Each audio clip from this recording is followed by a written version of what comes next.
Joining us now, the Republican candidate for the governor of the great state of West Virginia, Senator Bill Cole, President of the West Virginia Senate. And welcome back. Thanks so much. Good morning. So we want to talk about being governor of the state of West Virginia, but I do want to say that Thursday night, when you introduced and talked about Donald Trump at the Civic Center, which was packed, what an electric performance, not only by everybody there, but man, you had them fired up. That was great. Well, that was, I have to be honest, that was about as much fun as I've ever had.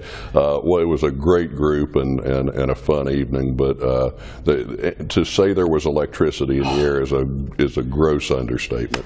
Bill, you couldn't have done better, and I thought the crowd just responded to you just in a wonderful way. But well, congratulations. It's easy with a common sense message, and I think that's a lot of what Trump's running around delivering is bringing common sense to federal government. You know, I want to share with our viewers, you're relatively new to politics. You're really an entrepreneur, a businessman, a car dealer, a pilot.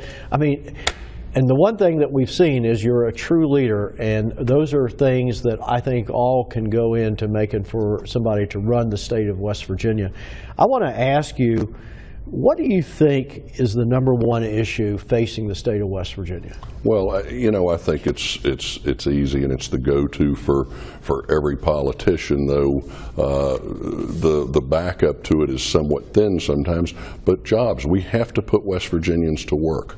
It is the keys to the kingdom. It is the keys to the future if we can put our citizens back to work. It solves so many of the other problems. I mean, whether it's drugs or education or infrastructure.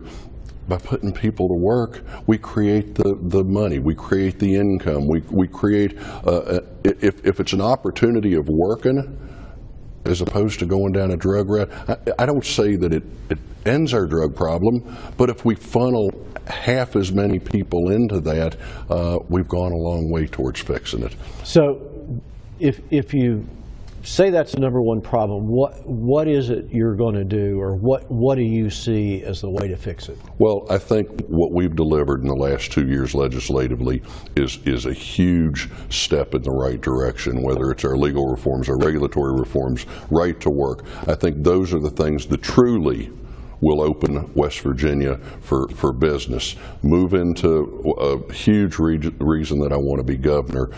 There's so many things that we can't fix legislatively that have to come at the behest of the executive, of the governor, to truly reduce the regulation in the state of West Virginia. That takes a governor that's in working on state government and taking government out of the way where it's in the way. But additionally, we need a governor. I said that is our chief executive sales officer, our chief executive salesman. We need somebody that goes out and knocks on the boardroom doors around the country and says, "Let me tell you about the great state of West Virginia. Let me tell you about the things we've done legislatively. Let me tell you about our geographic location, our incredible people, our work ethic. Let me tell you all the reasons why you need to invest here." We don't need to wait for them to knock on the door and beg, "Can I come?" My question was going to be, why do you want to be governor? But you just answered that in a terrific way. Are you willing to look at raising taxes into the future? Bray, I don't think. Listen, we have, and I don't want to. Finger pointing and doesn't do us a lot of good, but we have many years of failed policies and a total reliance on the coal industry, and we're caught short. We're caught paying the bills of bad decisions for years and years and years, of a decision not to diversify our economy, and we put ourselves in a tough position. Do I want to raise taxes? Man, I'm the last person in the world that wants to raise taxes. Can I say never? Absolutely not. No prudent leader would ever take anything off the table. These are tough times. We're facing some of the most critical times I think that our state's ever faced, and the things that we do over this next year or two are going to define whether we have a bright future in our state or we don't. Bill, are you looking to maintain state government at the present size, or are you willing to look at potentially right-sizing our No, state? and I think right-sizing is exactly the way to characterize it. We are 20% larger in dollars per capita spent on state government than the average state in the nation. So if it's 20% and we have, say, a $4 billion budget, the math gets real easy. It suggests there's a fair amount of waste or a fair amount of opportunity to streamline and right-size state government, and we need to go after that. And that's only if you aspire to average. Gee whiz, let's aspire to above average. How about greatness? Absolutely. I'll settle for average first, but I think we've managed to become a very top-heavy state. And not only have we done it in state government, we've done it in public education as well. And the studies all say we're one of the most top-heavy in public education across this country. So I think there's a lot of opportunities for right-sizing.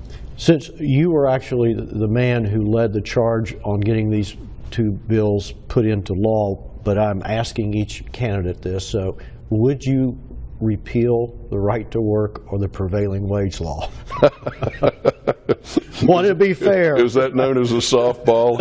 I think those are, there's a reason that right to work was Senate Bill 1. I believe it's of critical importance if we're going to move our state forward.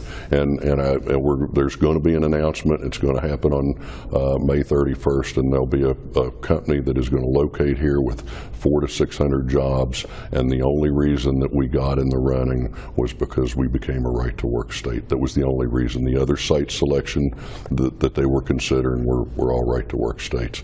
So I think the successes will begin to pile up, and that's going to be part of what leads us in a positive economic direction as a state. Got just 20 seconds for this answer. What do you think the impact of Donald Trump is going to be on this election? And I know earlier in the week you actually endorsed him before the Indiana race. You know what? I think it's going to be huge. I think he sends a message that government's broken, that the old status quo, whether it's Republican or Democrat, needs to be a thing of the past. We need to get up there and do the right things, the heavy lift things, irregardless of political consequence. We do them because they're right. All right, Bill Cole running for governor for West Virginia. We'll be right back after this.